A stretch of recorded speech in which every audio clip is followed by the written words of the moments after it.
Hello everyone, welcome back into this channel, and today I would like to share a tutorial how to use Google Finance on your phone. So what actually Google Finance, you can just find out with this way. So first thing we have to do is just go open the Google Chrome here.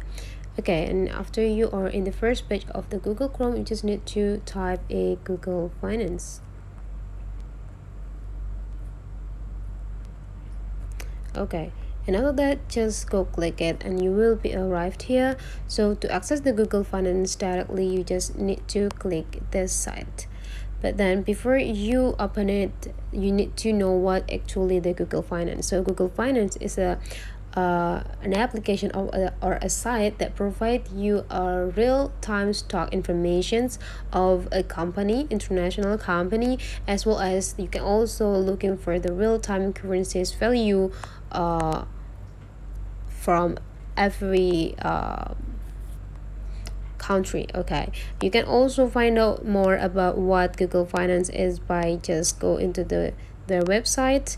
You can also read in this Wikipedia information that Google Finance is a website focusing on business news and financial information hosted by the Google. So after you find out what exactly the Google Finance, you just need to go click this site, and here is the stock informations of some companies. There will be an option either you want to use Asia or Europe companies. There will also a US companies. You can just go find out which country that you want to looking for the information about the stocks.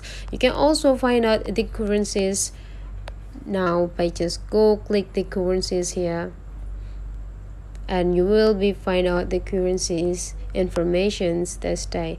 If for example, if you want to know about the USD to Indonesian rupiah, that will be shown here. And now $1 will have a value of 15,500 plus value for the rupiah you can find here. So that's actually how the way Google Finance work. You can looking for the information of the currency, the stocks, and the trades informations about the company. So if you find that this tutorial today, if you find that this information today is inform you so well, don't forget to subscribe into this channel.